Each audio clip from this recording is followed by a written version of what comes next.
E aí, gente, tudo bem? Sejam bem-vindos a mais um vídeo do Parabólica. Eu sou o Pedro Renó, professor e chefe gourmet. Não sou não. É que eu tô nesse período aí de isolamento social, resolvi gravar um vlogzinho para vocês em meio ao almoço, né? Eu fazendo aí o almoço. Também tem um certo charme, né? Colocar meu avental, nossa, ele cozinha. Tudo bem, gente, mas qual que é a ideia de hoje? Eu resolvi fazer esse vídeo, é um vídeo bem rápido, um vlogzinho, para, de certa forma, tentar ajudar aí professores ou estudantes que querem criar conteúdo no canal, a criar conteúdo no YouTube também para ajudar outras pessoas nesse período. É muito importante a solidariedade entre todos nós, né?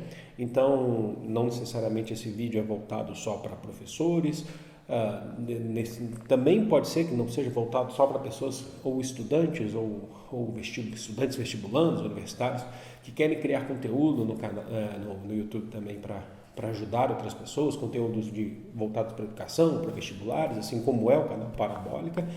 Mas também, de repente, isso pode servir, alguma dica pode servir para você que quer montar um outro tipo de conteúdo aqui também. E aí eu vou utilizar a minha experiência, né, que é muito importante isso. Eu vou dar algumas dicas aí para vocês. Eu não sei, não programei quantas dicas serão, né, mas são poucas, 3, 4, no máximo 5, acho que não chega nem a 5. Então, gente, vocês sabem da minha posição sobre YouTube, sobre educação, esse tipo de trabalho que eu realizo aqui. É isso que salvou, inclusive, a minha existência, né? Salvou a minha vida. Isso não é exagero falar, justamente porque eu tenho problemas físicos, né? Que eu desenvolvi ao longo do meu período aí da minha carreira, também por questão questão de saúde, que eu tenho hernia de disco, o que me impossibilita de ficar muito tempo em pé, né? Então o YouTube ele funciona para mim como também esse tipo de trabalho como algo que me ajuda, né? Que me salvou uma saída econômica, profissional, financeira para mim. E eu acho muito legal que outras pessoas, até mesmo da minha área, que é a história, da filosofia, da sociologia, que estejam fazendo esse tipo de trabalho também. Não tem muita vaidade em relação a isso, não, sabe? Eu acho que as pessoas devem, o conteúdo, quanto mais acessível para as pessoas, melhor. Só que a gente precisa entender que para fazer YouTube existem algumas regrinhas da própria plataforma, do próprio YouTube, sabe? Logicamente que eu não estou aqui para falar o que você deve fazer de tipo de conteúdo ou não. São dicas de acordo com a minha experiência mesmo. A primeira dica que eu dou, que elas todas estão conectadas de alguma forma, é ter paciência. Sabe? Algumas podem parecer muito genéricas, algumas dessas dicas, né? Mas elas funcionam, tá? Paciência em qual sentido? Tem muita gente que vai lá e cria o canal e espera que o canal cresça em 5 dias ou em uma semana.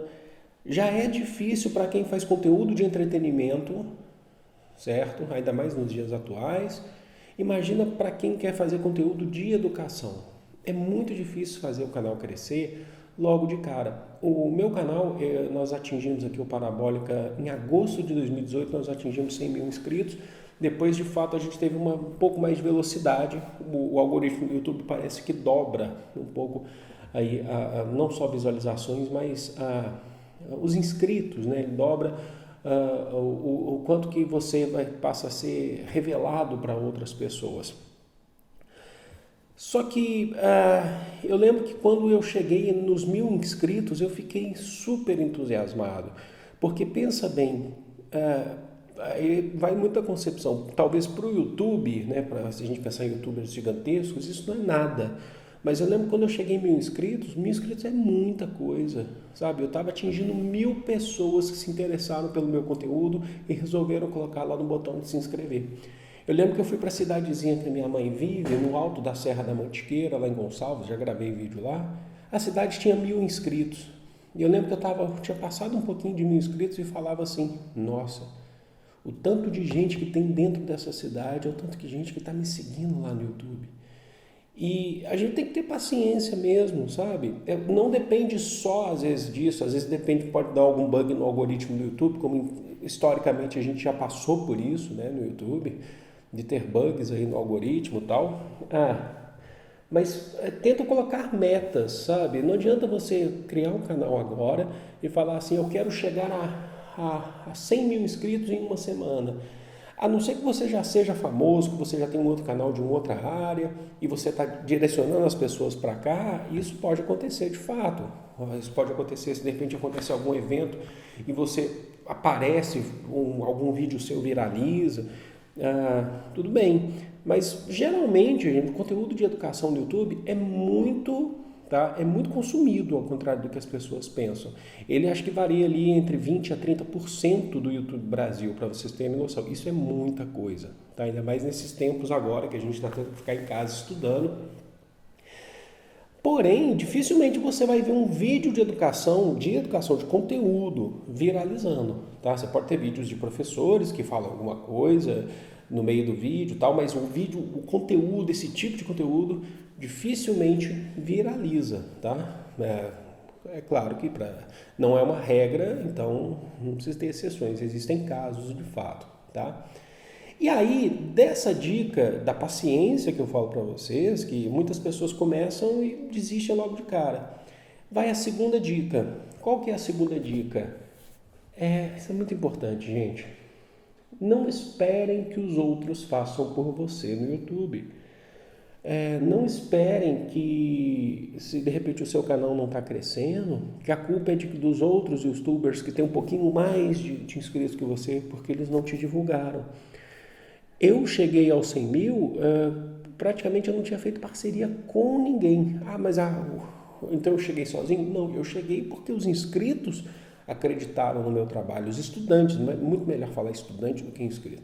Os estudantes acreditaram no meu trabalho e continuam acreditando até hoje, compartilham o meu conteúdo, estão sempre comentando, engajando. Eu tenho um engajamento muito bom aqui no canal. Fecharam as portas para mim? Ninguém quis me ouvir? Ninguém quis fazer parceria comigo? Não, eu mesmo não procurei, gente. Porque, primeira coisa que eu sou muito sem graça para chamar para fazer conteúdo comigo. Aí é uma questão pessoal. Mas também porque eu estava muito mais preocupado em fazer o meu trabalho, sabe? E o meu crescimento foi lento, ele é lento de fato, tá? Mas eu me preocupei em fazer o meu trabalho. E a gente ganha inscritos, ou nesse caso, os estudantes, eles passam a seguir você a partir do momento que eles entram no seu canal e olham que tem conteúdo ali dentro. Tendo conteúdo ali dentro, poxa, esse cara está produzindo sempre. Não adianta eu fazer um vídeo, né? Tem um vídeo no meu canal e querer que as pessoas se inscrevam porque eu não tenho um atrativo ainda. Então você começa a ganhar inscrito, ou os estudantes te seguindo, quando você já passa a ter mais conteúdo, sabe? O pessoal sabe que existe ali um conteúdo fixo. E não adianta a gente ficar dependendo, parcerias são muito bem-vindas, mas não pense só no lado, por exemplo, quando você for fazer uma parceria, no lado quantitativo de tentar ganhar seguidores por conta disso. Pense no lado que vai ser positivo para o seu canal em várias formas, principalmente na questão qualitativa. Olha, tal pessoa vai agregar o meu conteúdo, algo que eu quero falar, mas que eu não tenho tanta propriedade para falar. Então, vou chamar tal pessoa, se ela topar, ela está mais ou menos do mesmo tamanho que eu estou em números aqui, de repente isso pode me ajudar, assim como pode ajudar ela também, sabe? E isso eu estou falando assim, significa que você nunca vai poder ser ajudado por um outro youtuber? Não tem nada disso. Inclusive, eu sempre tento escutar as pessoas que pedem divulgação para mim e tal, mas eu preciso saber que conteúdo que eu estou lidando, entendeu? Eu preciso saber também, inclusive, e se há conteúdo ali, né? Porque tem muitas coisas na internet e a gente acaba se perdendo um pouco. Então, confie muito mais no seu trabalho, faça o seu trabalho, tem um trabalho a mostrar, até mesmo para depois você poder fazer uma parceria, certo? Então essa é a segunda dica, elas estão conectadas. A terceira dica, ela vai muito de uma questão agora, a gente parte para uma questão agora diretamente para produtores de conteúdo de educação, sejam professores ou não. A questão didática é muito importante, sabe? Não só a didática, mas você ter o seu próprio jeito, você ter a sua própria personalidade, você ter o seu próprio estilo, né, que te chame a atenção. Então não adianta, por exemplo, se eu quisesse ser professor, mas eu não tivesse nenhuma didática e abrisse o canal no YouTube e saísse falando coisas sem pé nem cabeça, não conectando as coisas. Como existem de fato professores que começam no quadro falando de Revolução Francesa e terminam falando de, por exemplo, Egito Antigo, no final do quadro puxando seta. Cada um tem seu jeito, mas no geral, gente, estudante gosta de coisa organizada, sabe? Você está ali, é claro, para ganhar o seu dinheiro, para poder viver disso, mas estudante gosta de coisa organizada. Então, por exemplo, eu sei que é característica do meu canal e uma vez eu perguntei isso num vídeo antigo, lá no primeiro ano, quando eu comecei a fazer videoaula, que era de Primeira Guerra Mundial, eu perguntei se vocês gostavam das anotações que eu colocava embaixo, que eu coloco embaixo. Todo mundo, eu recebo comentário até hoje, o pessoal entra lá e fala assim, nossa, não para com suas anotações, até hoje, mas esse vídeo é antigo, já vi todos esses comentários, eu continuo vendo, e eu sei que isso é característica do canal. Quando eu comecei a fazer isso, acho que praticamente ninguém fazia isso, de colocar essas notas embaixo, essas legendas embaixo. E o que são essas legendas para mim? Como professor de cursinho, que sempre fui, e professor presencial, eu sempre fui muito organizado no quadro para os estudantes. Nunca fui de puxar a seta, começar aqui em cima, a luz mexe quando eu coloco o braço na frente, terminar lá do outro lado. Nunca fiz isso. E aí eu penso, já que eu estou em sala de aula, eu não estou em sala de aula, eu estou aqui no YouTube, eu vou tentar fazer como escrever aqui embaixo dá mais trabalho na edição, logicamente, a edição demora mais por causa disso, logicamente, mas quando eu faço o texto, quando eu faço a aula, eu já tenho esses textos prontos, inclusive eu faço os cortes, mas eu leio muito no que eu já anotei, certo? Então, eu coloco como se eu estivesse numa sala de aula. Eu sei que não é a mesma coisa, mas o que vocês veem aqui nas notas são o que eu estaria escrevendo no quadro. E aí o estudante, ele fica, no caso de um cursinho, ele anota se quiser, tá? Mas isso aí é para ajudar ele, inclusive, a fazer resumos. E eu sei que isso é uma característica do canal e eu não vou parar com isso. E, inclusive, eu escuto vocês, porque se vocês lembrarem, os primeiros, a gente tinha suas anotações em branco numa tela muito clara, acabava que se perdia. Depois eu coloquei branco com borda escura, mas ainda não ficou legal. Depois eu troquei para amarelo, tinha muita gente que não conseguia enxergar do mesmo jeito. Hoje fica mais feio visualmente? Fica, mas eu tenho essa tarja, que eu coloco uma tarja escura, e o texto em branco em cima sobressaindo. Isso, a gente chegou num ponto. Eu fui escutando vocês ao longo de anos, tá? De anos, para poder chegar nesse ponto. Então, isso é uma característica no canal, isso faz a minha didática ser melhor, enquanto eu falo, cada um tem o seu método, pausa o vídeo e anota o que está escrito, ou assiste tudo primeiro, depois vem e vai anotando, mas isso é uma característica, seja organizado, coloque a sua pincelada dentro do seu vídeo, mas tente ser de uma forma organizada. E a quarta dica, última, mas não menos importante que eu quero passar, que é uma que também puxa, né, pega desse lado aí da gente, desse entendimento sobre organização. O estudante gosta de coisa organizada, certo? E é preciso ter, não é que gosta, necessita de coisa organizada, porque no final de contas a gente está falando de vestibulares, a gente está falando de educação, a gente precisa ser organizado. Tenha playlists no seu canal, faça playlists no seu canal, sabe, para acrescentar conteúdo. Aqui tem playlist de filosofia, eu lancei um vídeo recentemente falando que eu as reorganizei, elas estavam um pouco desorganizadas, porque você vai colocando vídeo, acaba você vai perdendo um pouco da organização. Aí você precisa sempre reorganizar. Não faça um vídeo assim, História Enem, que nem a gente tem aqui, eu já falei para vocês, aí lá você tem tudo, mas assim, começa com República Velha e termina com Idade Média. Você tem conceitos anacrônicos aí, sabe? Então tente organizar para as pessoas poderem ter acesso mais fácil ali no seu canal, para poderem acessar o seu conteúdo de forma mais ligeira, né? Aí eu falo para vocês assim também, mas eu não tenho condições de fazer o tanto de vídeo, por exemplo, que eu produzo, que eu sei que eu produzo muito vídeo. tá? Que eu faço, tem segunda, o estudante vai entrar aqui e sabe que segunda vai ter um vídeo de história geral. Na terça ele sabe que às 17 horas tem história do Brasil. Na quinta ele sabe que tem sociologia e na sexta ele sabe que tem filosofia. E eu sou transparente, eu preciso ser transparente, que fica até uma dica anexo, que eu estou devendo história da arte. Mas se você entrar, você sabe que eu tenho esse comprometimento. Eu tenho esse comprometimento com vocês, sabe? De organizar essas playlists, de ter esses horários garantidos para vocês. Eu penso, isso é o meu trabalho. E é o meu trabalho que eu faço com muito amor, sabe? Eu amo vocês de coração.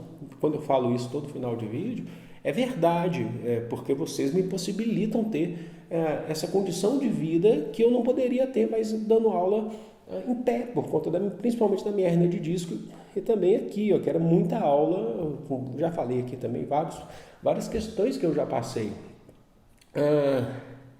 Então, a gente precisa se organizar nesse sentido. Então, eu tenho um comprometimento com vocês, sabe? A gente já está a gente tem uma relação aqui no canal que eu não posso simplesmente não lançar um vídeo e não dar explicações. Eu sempre estou colocando na aba comunidade, gente, hoje não vou poder lançar um vídeo X de sociologia, de filosofia, porque eu tive isso. Porque há um comprometimento, eu sei que vocês aguardam, que eu sei que muitas pessoas esperam de mim e eu preciso atender. Isso não é ruim, porque isso é uma relação de construção e confiança que vocês têm comigo e eu tenho com vocês. Ah, mas um professor que está começando agora no YouTube, ele não tem condições de lançar esse tanto de vídeo que eu lanço, por exemplo. Tudo bem, você vai lançar um por semana, ou que seja um de 15 em 15 dias, mas deixa organizadinho, sabe? Seja transparente com os estudantes que te seguem, seja organizado no sentido de organizar playlist, por exemplo, de ter um horário para lançar aquele vídeo. Nem todo mundo consegue, mas se você não conseguir isso agora, coloque isso no seu planejamento, que daqui a pouco você vai se organizando para chegar até ali, entendeu? Então eu acho que é legal a gente fazer isso, a gente tem que valorizar o nosso trabalho e a gente valoriza muito o nosso trabalho nos organizando, certo? Gente, eu sei que não é conteúdo do canal ficar dando dicas, mas eu queria, de certa forma, eu gosto de parar para falar de YouTube, falar do meu trabalho, porque é o que eu amo fazer, é o que eu faço já há alguns anos. Eu acho que quanto mais professores, mais estudantes quiserem criar conteúdo, sejam muito bem-vindos, porque a gente tem que tornar o nosso ensino, ainda que voltado para vestibulares, que a gente sabe que tem toda uma restrição, mas quanto mais democrático possível. E eu acho que isso é muito válido, certo? Eu vou ficando por aqui, espero que vocês tenham gostado, vou lá voltar que eu já estou vendo que está fervendo ali. Amo vocês de coração, grande beijo, fui!